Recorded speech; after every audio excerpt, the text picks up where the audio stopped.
बिस्मिल्लाहिर्रहमानिर्रहीम। अस्सलाम वालेकुम। ग़ज़वा तबूक मशहूर ग़ज़वा है और नबी करीम सल्लल्लाहु अलैहि वसल्लम का आखिरी ग़ज़वा है। हुज़ूर अक़दस सल्लल्लाहु अलैहि वसल्लम को इत्तला मिली कि रोम का बादशाह मदीना मुनव्वरा पर हमला करने का इरादा कर रहा है और बहुत बड़ा लश्कर लेकर शाम के रास्ते से मदीने को आ रहा है। इस खबर पर हुज़ूर सल्लल्लाहु अलैहि वसल्लम इसके मुकाबले के लिए मदीना तैयबा से रवाना हो गए। चूँकि ज़माना सख्त गर्मी का था और मुकाबला भी सख्त था, इसलिए हुज़ूर सल्लल्लाहु अलैहि वसल्लम ने साफ ऐलान फरमा दिया था कि रोम के बादशाह से मुकाबले के लिए चलना है, तैयारी कर ली जाए। और हुज़ूर सल्लल्लाहु अलैहि वसल्लम ने खुद इसके लिए चंदा फरमाना शुरू किया। यही लड़ाई है जिसमें हज़रत अबू बकर सिद्दीक़ रज़ियल्लाहु ताला अन्हु घर का सारा सामान ले आए और जब उनसे पूछा कि घर वालों के लिए क्या छोड़ा, तो फरमाया उनके लिए अल्लाह और उसके रसूल को छोड़ आया। और हज़रत उमर घर के पूरे सामान में से आधा ले आए और हज़रत उस्मान ने 1/3 लश्कर का पूरा सामान मुहैया फरमाया और इसी तरह हर शख्स अपनी हैसियत से ज़्यादा ही लाया।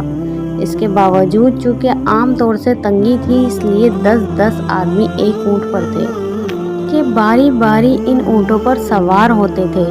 इसी वजह से इस लड़ाई का नाम जैशुल उसरा, तंगी का लश्कर भी था। ये लड़ाई निहायत ही सख्त थी कि सफ़र भी दूर का था और मौसम भी इस कदर सख्त के गर्मी की इंतहा नहीं थी। और इसके साथ ही मदीना तैयबा में खजूर के पकने का ज़माना ज़ोर पर था कि सारे बाग बिल्कुल पके हुए खड़े थे और खजूर ही पर मदीना तैयबा वालों की ज़िंदगी का ज़्यादा दारो मदार था कि साल भर की रोज़ी जमा करने का गोया यही ज़माना था। इन हालात में ये वक्त मुसलमानों के लिए निहायत सख्त इम्तहान का था कि इधर अल्लाह का खौफ, हुज़ूर सल्लल्लाहु अलैहि वसल्लम का इरशाद, जिसकी वजह से बगैर जाए ना बनती थी, और दूसरी जानिब ये सारी दिक्कतें कि हर दिक्कत मुस्तकिल रोक थी। बिलखुसूस साल भर की मेहनत और पके पकाए दरख्तों का यूँ बेयारो मददगार छोड़ जाना जितना मुश्किल था वो जाहिर है, मगर इसके बावजूद अल्लाह का खौफ इन हजरात पर गालिब था। इसलिए बुज़्ज़ मुनाफिकीन और माज़ूरीन, जिनमें औरतें और बच्चे भी दाखिल थे, और वो लोग जो बज़रूरत मदीना तैयबा में छोड़ गए या किसी किस्म की सवारी ना मिल सकने की वजह से रोते हुए रह गए थे।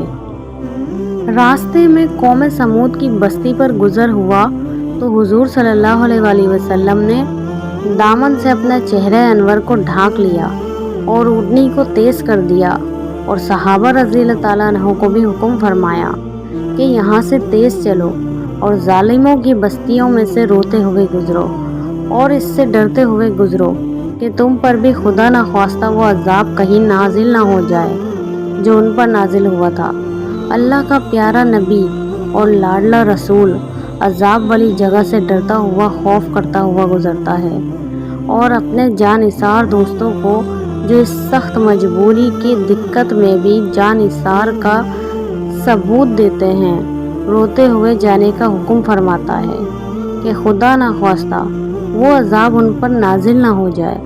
हम लोग किसी बस्ती में ज़लज़ला आ जाए तो उसको सैरगाह बनाते हैं, खंडरों की तफरीक हो जाते हैं और रोना तो दरकिनार, रोने का ख्याल भी दिल में नहीं लाते।